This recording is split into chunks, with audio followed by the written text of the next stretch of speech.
Yo, what is up? Nice little small slate of NBA games tonight, but some pretty good ones. A lot of key injuries that are making these games pretty interesting too, especially from a player prop perspective.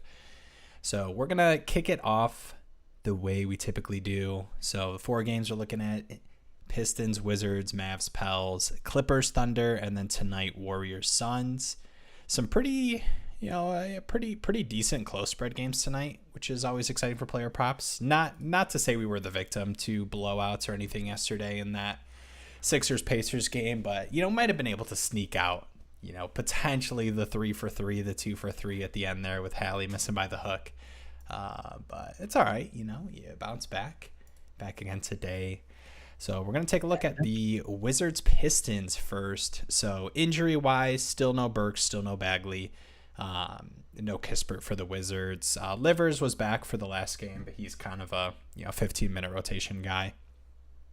But we'll take a look at these props here. I guess real quick to call out the spread 220.5. I kind of like it to be over. Yeah, I think these teams definitely could give you kind of that 115, 120 each game defensively for sure, and offensively too, with the way that the Pistons have been. Yep. Kicking off here for points here. Anything jumping out to you? I know there's a couple plays I really like, but I guess we can just kind of, since we're just getting this started, anything on the point side you're liking? I know one thing we both like, but as far as points goes, again, Bay and Bogdan just feels like a coin flip as to who's going to be hot from three. So I'm not ever Yeah. going to feel safe for either of them unless it's like a really, really high spread total. Especially both at 18.5 too, like Yeah. if you could get one of those guys a little bit cheaper, like I wouldn't mind it. But yeah, I mean, even still, it is very coin flippy. Yeah, I don't hate KP, 19 and a half. I think he's got a good matchup against, undersized big and Stu, and even like Duren. I think he can stretch the floor and cause problems for the Pistons bigs. Um, did really well against them last year. He covered this line. I remember last year we went to the game actually, Pistons Yeah. Wizards, and he torched us. So I've seen Porzingis utilize, that matchup specifically against Stu. So I like him over 19 and a half. I don't hate Beal either over 23 and a half. I just like KP's matchup a little bit more. Um, which is why and you get a 4 point discount. Obviously the usage is probably going to be a little lower from KP to Beal, but Hmm. I like KP's points. I don't hate Cade's points. I like a good overall game from Cade tonight. Yeah.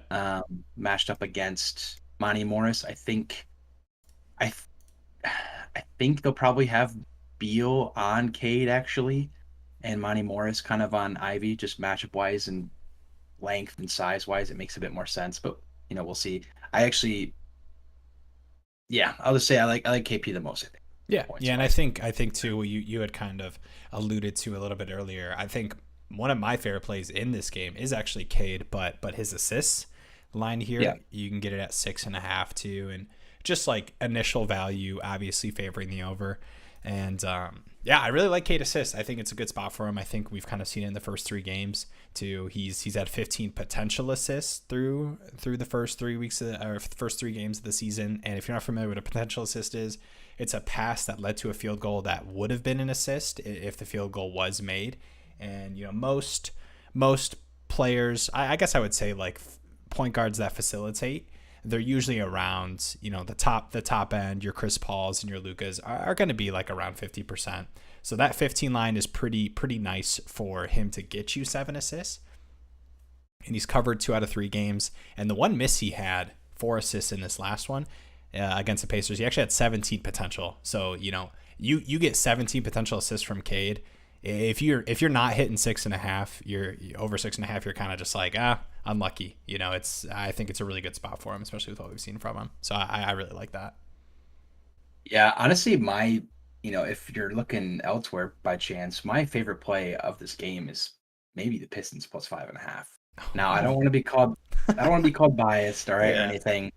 But when Vegas puts these lines, there's kind of a rule of thumb that it's like if that spread line is within a range of like 5 to 8, it's usually pretty bait. I think the success rate of these teams to cover when it's within 5 and 8, the underdog is much higher than when it's like larger. If it's over 10, there's a really good success rate of teams covering the minus 10 plus. But when teams are in that minus like 5 to 8 range. There's a really good success rate of the underdog covering. Mhm. And I like how we match up from 1 to 4 at least. It's just a Yeah. matter of if KP pops off, which is why I like KP. So Yeah. And I do want to mention just because not that he's like bearing the lead or anything, but I want to just like have a quick minute conversation about Jaden Ivey, who's, he's at this 15.5 line. He's been pretty aggressive offensively. I don't feel like super confident. I like Ivy a lot, and I think he can have success tonight. And I think I've really liked him being aggressive offensively. But he's been a pretty good, I think he's got a wide range of outcomes, right? And that's just kind of naturally with a rookie, and especially with how he's looked as a passer too. And I think I just feel safer about Cade assist than I do Ivy scoring over 15.5. yeah, if out of any of the lines, what we've seen from Ivy so far that I would take, it would be I'd want to look at his rebounds plus assists. I think his Mm-hmm. points line is getting closer to where it should be, and so it's getting a little sketchy where he have to be pretty efficient for me to feel safe about him covering that. Yeah. And just naturally, as a rookie guard, you're not going to be super efficient all the time. But his rebounds plus assist line is 8.5. That's another shot that I actually really like. He's covered that in every game except for the first one where he only had 7, but still his debut. But yeah, we saw 9 assists and then we saw 10 boards. So we've seen him, impact the game in any way that he can. Yeah. Obviously, he's covered his points line every time, but he's been pretty efficient shooting wise. I don't think that is as sustainable as him just being aggressive and involved. He's going to be aggressive and involved no matter what, right? You can control that, but you can't control how efficient he is from the field, right? So I feel safer about the over 8.5 as rebounds plus assists than I feel about the 15. What is it? 15.5 points line. Yeah. 15.5 points. Yeah. Yeah. Um, yeah. Do you prefer, I guess, on the individual side, like, do you like rebounds individually? I think it's really tough for him. Obviously, crazy rebound game. What do you have? 11 boards last game against the Pacers in a pretty nice Yeah, I pace think 10. spot. You've got 4 flat here on underdog, which obviously from a value perspective looks pretty good. I will say I Right. don't think this is like a lock of the night, throw it in every single play you have. Just because I think Ivy, it's nice to see him, be pretty aggressive on the boards, but just through college and yeah, I mean, just obviously in the NBA as well. Like, I don't think you expect Ivy to, night in and night out be a 5+ rebound guy. Like, I don't think you expect that. I think he's going to have games where Yeah. he does that because he is athletic and will go up and grab boards. But Yep. I think he's going to be closer to the 3 and 2 rebounds that we saw the first 2 games than the 11 we saw in that Pacers game. Yeah, I don't hate it, but again, I think the nice thing about that rebounds plus assist line is we've already seen him contribute one way or another, and Mm, we've seen nine assists one game, 10 rebounds the other. So this way, there's players these guards like this that can just give you the rebounds or give you the assists on any given night. Getting that combined, like we saw it with Harden. Was it last night already? Yeah, yeah. last night. Um, just cover that. Harden obviously in a much higher volume fashion, but Ivy rebounds, I don't hate it. I mean, Wizards I think are bottom 10 in the league at rebounding. But I think those rebounds are most likely to go to the bigs. Again, there's a reason we don't like rebounds specifically and individually as much, is because they are rather unpredictable. Especially for But guards too, right? yeah, but Ivy is a aggressive guy, but I think Cade's a good rebounder. I think they like getting Right. Cade to get the rebounds, defensive rebounds to start the offense. But same with Ivy, in the way that he's been playing. So I don't hate it, but I would prefer to go rebounds plus assists in case this is the night that he gets 7 assists and then all he needs is 2 boards. Mhm. So because we've already seen him do one or the other, it's just why not just take kind of cover your bases. Yeah. Any other plays you want to look at? I know we haven't talked a lot about Bradley Beal. You're kind of leaning Yeah. more towards KP. I think it's a. I mean, I'm going to be fully honest. I think the Pistons are a good spot for not just Porzingis but for Beal too. Um, Yeah. so I think the 23.5 line is decent. I don't hate it. Yeah. I I think I feel a little bit better about his assist line. It's at that 6 Right. That kind flat, of right? Yeah, 6 flat and on underdog. I think you can it fits into my narrative of KP having a better game. And I do think that Beal is a bit more facilitative this year, like we had mentioned before the season started, he might be. And we've Mhm. already seen it with 6 assists, 8 assists, 5 assists, and again, higher scoring game. I think it should be probably over the 220 total, which bodes well for this line. So I think I would prefer his assist line. The 6 flat is a little frustrating, Yeah. for lack of a better term. If you can get it at 5.5 on underdog later or wherever you are going, I like the 5.5 more, but six flat is fine. Yeah. I I still think think I like. he's Go ahead. right under 12 potential for the season. Obviously, you don't like potential isn't just the. So I think it's a pretty fair line, but I do agree. I would lean the over. Yeah. Definitely prefer Cade's as his line though. Oh yeah, yeah, yeah. Cool. I think we're good to throw it over. I know we have a lot of injuries in this Mavs Pelicans games, but they do have underdog lines up, I believe. Beautiful. So I'll pull that up real quick just to make sure before we start talking about that game. Yeah, I mean I can go straight to a line that I like since I've already been talking about the rebounds and Yeah. I assists. guess real quick, I Uh, do want to call out injury wise for this game. I'll just pull up the report here. Obviously, the massive two in Bi and Zion being out, but Herb Jones as well. So I think you just look at a guy like Trey Murphy, who I don't know if that's going to be who you're talking about, but he's a guy who just sees, and we saw it last game too, right? Just a huge minutes usage bump from what you expect from him offensively too. So it's going to be, probably a decent amount of, obviously CJ tonight and, Valanciunas as well. But I do expect a decent amount of usage for a guy like Trey Murphy offensively. And then on the Mavs side, I mean, it's just Bertans and Hardaway, I think, is on the wrong side of questionable, yeah. I Yep. believe. But I don't know if that's a massive impact to, any kind of plays you would kind of make on the board.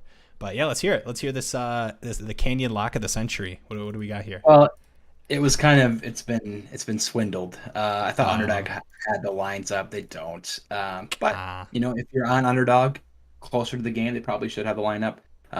It's Luca rebounds and assists. oh, I think he's at 15.5 on other books, but Underdog, if you can get it on there, like it's 15.5 again. Obviously, again, Luca is one of these guards that even more so than Ivy, even more so than Harden yeah. almost. It's at 15.5. So I like him to get double digit boards or assist this Oh, game. I see 16 and a half on underdog here. Oh, you got it? Yeah. Nice. Okay. Mine must not be refreshed or something. Yeah, I like it at 15.5. I like it at 16.5. I think he can get, 11 boards and like 7 assists or vice versa. Yeah. He can Especially double again. digit. Yeah. I mean, he's a double with either of those. Yep. Yeah. Yep. Good potential for double double in either of those categories, which bodes well. And then this matchup is really good. I like the guards against the Pelicans almost any night. My only fear is blowout potential. I think the Mavs could run away with this one with no Bi and no Zion, but they have such good offense and a good pace this year that I just like them to get involved a lot offensively. And if it is close, I really like it. And even Yeah. if not, I think this is a line that we've seen him cover and can cover in 3 quarters. So 16.5, I mean, give me like 10 boards, 7 assists, 11 boards, 6 assists, 8 boards, 10. Like the amount of outcomes that are just so plausible for I, Luca against this matchup is yeah. is I will say it's nice that it's, the Pelicans are at home and it's only a 6 point spread with these confirmed out injuries, right? So we're not waiting on, Zion's on the wrong side. Like Zion's out, Herb Jones is out, Bi's out. We know that for sure, and it's still a 6 point spread on the books, which is really nice. I know at home the teams tend to get a couple points, but still, I think as far as a blowout's concerned, you feel a little bit better about this game staying close with those key injuries when the spread's still 6 on the yeah, and books. the Pelicans are deep, right? Yeah, So they can, I still like their depth. compete. Like they should still have Dyson Daniels off the bench. Trey Murphy can shoot them into any game. Hmm. So I this game could still very well be close. So I like that. And yeah, I like Trey Murphy points. I don't even know what it's at because it's not up yet.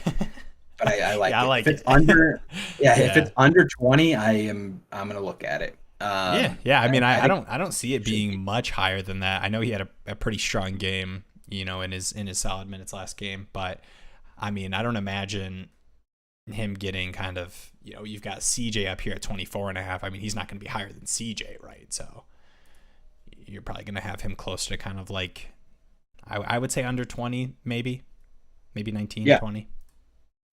yeah. I think with the amount of minutes that he should see today, I think he's easily gonna be around 18 points tonight. Yeah. Um, so if you can get a line at like 17.5, 18.5, I kind of like it. Yeah.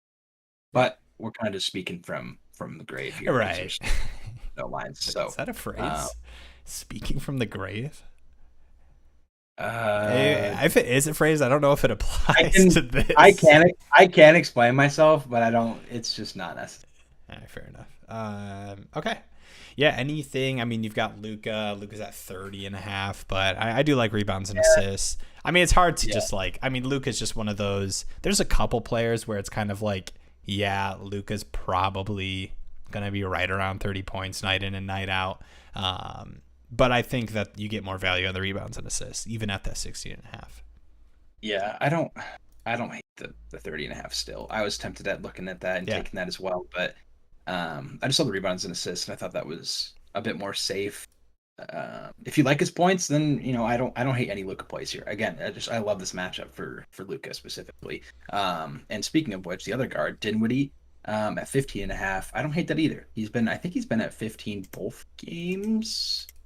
At least let me I see. think he's been like all three. I might be There's two wrong. games. Oh, they've only I think it was like two. 15 3 and 3 both games. Yep. Yeah, 15 2 and 2, and then 15 3 and 3. Okay. Uh, Yeah. yeah. Yeah, and again, same thing for the guard matchup. I think he has a good matchup. It's on TNT, so Luca's gonna. No, I like Dinwiddie points as well at 15 and a half. Yeah, just a good matchup. And if Hardaway's out, I mean, I don't think that really matters too much as far as minutes played. Yeah. But I think this is a good guard game for the Mavs. I think I could see Dinwiddie being in the 20s and looking. Yeah. Any other plays that like you really want to talk about this one, or do you want to get into some of the other games? I was gonna look at one last thing I wanted to look at was rebounds for Valanciunas. I was looking elsewhere. Yeah. I don't I'm know if it's up. I'm It worried is about up. the line, but Okay, it's at 11 and a half. oh, Yeah, okay. I still don't hate it. I mean, no Zion, no BI Yeah. really I would have thought it would is. have been like a 12 flat on underdog, but I don't know if I love it, but I just assumed it was going to be pretty high. Obviously 11 and a half is high, but yeah. Yeah, it's a little higher from what I was hoping for, but I still don't hit. Yeah. But yeah, we can move on. Cool, cool, cool. Yeah, we'll move on to this. We'll do this real quick. Actually, I think if I do this, there we go. Clippers OKC. So a lot of injuries for both sides here. So no PG, no Morris for the Clippers. Those are obviously the big two. Obviously Paul George, big one. Josh Giddey and Shea out for OKC. So a lot of key injuries for this one. Obviously, the Kawhi minutes have been pretty weird, but he's expected to start. Where? Yeah, Why did I go to? Okay, there we go. good. It shows like the Christmas games for some reason when I like Yeah. hit the scroll down, and I was like, well, I saw the 25, and I was like, October 25th. I didn't think about that. So you got, yeah, I think.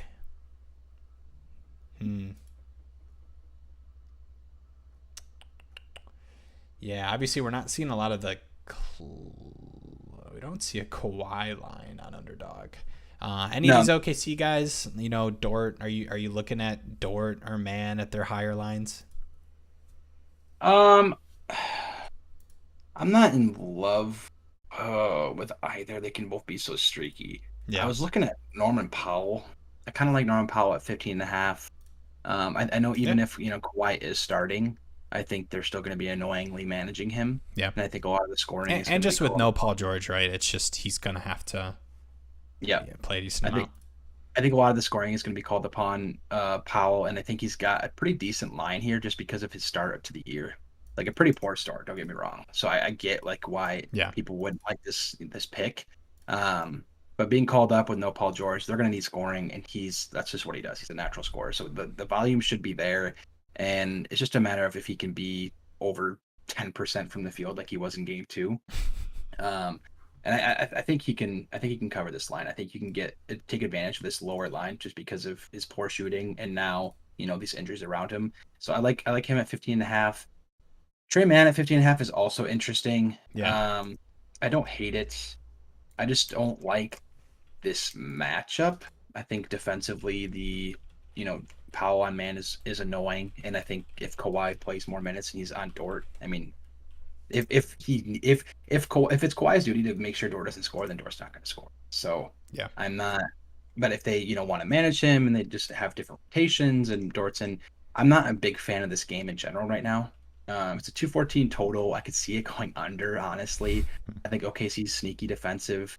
Clippers are dealing with injuries, so they might be struggling with their minutes. And if Kawhi Leonard doesn't play the whole time, I don't love this game in general. I think Yeah. Powell is really one that I would bank on having usage and scoring opportunities is Norman Powell. Right. Yeah. And I think Trey Man's probably the one that's like kind of appealing to me, and I'm really tempted to take it. I mean, he was right here, in games without Giddey and Shea last season. He was right at like 15, 16 points. And obviously that was, a rookie year. And I think he'll have the volume, right? But obviously streaky and, you don't love the matchup, but I think he's interesting. I don't hate Oh, you know Dort. what? I'm stupid. For some reason I was thinking Trey was going to play the two. I forgot Aaron Wiggins is going to start. So Aaron Wiggins could also put up some points, which is another reason why I'm not a huge fan of this. It's just because there's so many guys that could just be the ones that shoot 12 to 14 times. Yeah. But with Trey Man, if Reggie Jackson's gonna be on Trey Man, give me Trey Man's line. Reggie Jackson stinks at defense, very bad at defense. So I like Trey Man at 15.5 if he's assigned by Reggie Jackson. So Trey Man, Norman Powell, 15.5 each. I'll take those two in this game. But again, I probably won't personally play this game. Mm-hmm. But if you're on the edge or you're looking at one of these games and you like Trey Man, you're like, I don't know if I should do it. Yeah, I like Trey Man over. I like Norman Powell over. Yeah. Dort, I'm probably just gonna fade.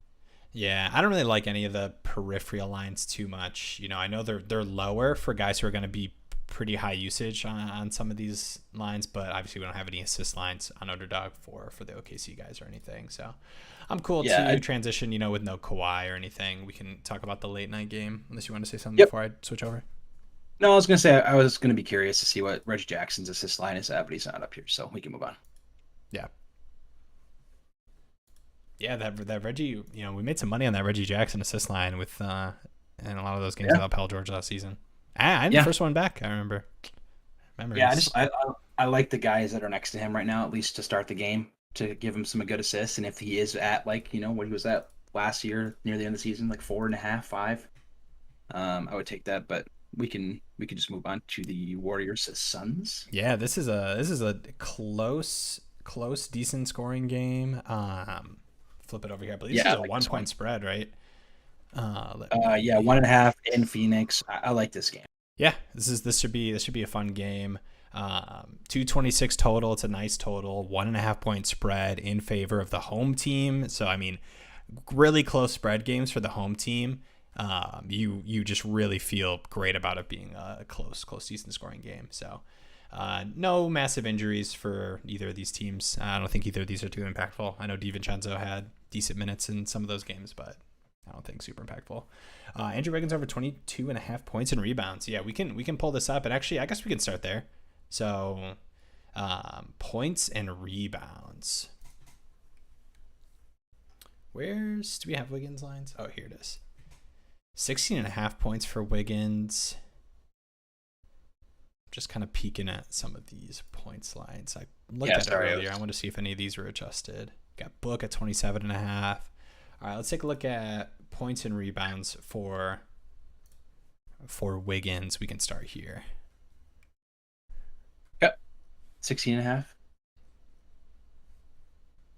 I pulled up points and rebounds. Yeah. Let me get Wiggins' beautiful face up here. Where is he? Oh man. You like 22.5? I know Wiggins, we've talked about it a decent amount. He is like one of those guys whose lines are like always appealing, but maybe less than like a Clay, like has a tendency to disappear in some of these games. Yeah, I like it. I like 22.5 points, rebounds. I think he can cover this in just points. I think he's had a really nice start. Yeah, I think Klay Thompson's involvement offensively statistically should continue to fade a little bit. Yeah. The only reason is so much so that I think Mikal Bridges might actually just end up being on Wiggins. But we've seen Andrew Wiggins have a pretty solid statistical history against Mikal Bridges in that kind of matchup. So I still think Wiggins Yeah. covers this points and rebounds line, and also I think the book's gonna this line, this type of line is gonna be higher midseason. I think they're gonna start to realize like, okay, like Wiggins is legit and Klay Thompson is struggling. And I think right now, like it's so early that people are like still kind of predicting Klay to be Klay. But I'm not really on Klay in general Yeah. anymore. I think Wiggins had such a hot start to the season, had a hot start to the hot end of last season. So I like Wiggins a lot, probably the most offensively as far as in relation to what their lines are. So yeah, I like 22 and a half Do points and you rebounds do you a like lot it for more Wiggins. than his 16 and a half points line? I know the nice thing about rebounds is Wiggins is one of those like 4 or 5 rebound guys who can have these like out of Yeah. nowhere, 8 board games or whatever that like can like put you over the edge. But do you prefer the PR here versus just points? Um, 16 and a half versus 22 and a half? yeah, I think I do prefer the points and rebounds just slightly, but like you said, for the same reason, I think he's got really good rebounding upside. We've seen him have double-digit rebound games, in games like this too, right? Like Right. tight, good matchups, like in the finals last year against the Celtics, Yeah. in the playoffs, the Western Conference Finals. Like we've seen him be very impactful, scoring and rebounding the ball, and Yeah. so And I it's not like like the Suns are like this like monster rebounding team or anything. Like they've got some good guys, but it's not really a team you're like concerned about for a guy yeah, like Wiggins to be able to have one of those games. What yeah. about DeAndre Ayton at 17 and a half? Yeah, that was the other guy on the Suns side that I actually liked. I'm not as much on Booker as most people might be tonight. Yeah. I do like. I was gonna say I like Aiton and Chris Paul a bit more tonight. Aiton's rebounding line, I really liked it. I was really interested to see what it was. It's up to 10.5, which is kind of crazy. So I mean, apparently the books think that he's gonna be big tonight. It's a good matchup, I guess, rebounding wise. But yeah, I'd probably just go points for Aiton. I don't know if I feel great about him covering that rebound line, so Yeah. I wouldn't try to mix in like points and rebounds or just take rebounds. I do like the points line more for him. Yeah. Jaden Ivey, the over 19 and a half points and assists. Yeah, we were looking at that game earlier. Our favorite play in the Pistons game was Cade assists, based off of what he's done in the first 3 games. His potential assists have been really strong, 15 through the first 3. And in this last game, he didn't cover. So he's covered the first 2, didn't cover the third. He had 17 potential to 4 actual, which is like insanely unlucky, just statistically. So I prefer that. I like Ivy a lot, and I think he's really shown. I think I probably would want to do one of those kind of like points plus peripheral because I think he's shown the upside, right? I know we talked about the rebounds a little bit. He's like Yep. shown the upside in those spaces, but it's not like the books are massively adjusting to it. It's just a little bit. Yeah. Cade Cunningham under 31 and a half PRA. Yeah, I definitely lean his assists versus his like scoring. Like for his lines tonight, with his line still being at like 19 and a half, 20 and a half. Just from Yeah. what we've seen. I don't really buy the whole like his shots screwed up, but um, still, I think you just feel better about assists. But yeah, I like Aiden tonight. So you're saying you're a little off Booker. I think at this 27 and a half line too, that's on underdog. I mean, he's having such a good start to the season, so I'm not going to take the under. But like You're historically, something's got to give. no, it's not even. It's just he's got a hot start, but historically he's not very good against the Warriors, and so Mm-hmm. it brings me down to 26 points. So Yeah, it's like a matter of a bucket or not. If you forced me to make a play, I'm gonna go over just because I like this game to be close and yeah, possibly higher scoring. But I think that this could easily be like a 24, 25 point game from him, and then yeah, Aiton or Paul pick up some slack. yeah. And I think talking about picking up some slack, I think Chris Paul specifically here at 9.5 assists. Um, I don't hate it. I know Yeah, it feels like feels a little high. You would like that 8.5, 9 flat line. I know this looks more like a pick 'em, but obviously on Pinnacle here, pretty favored at the -130.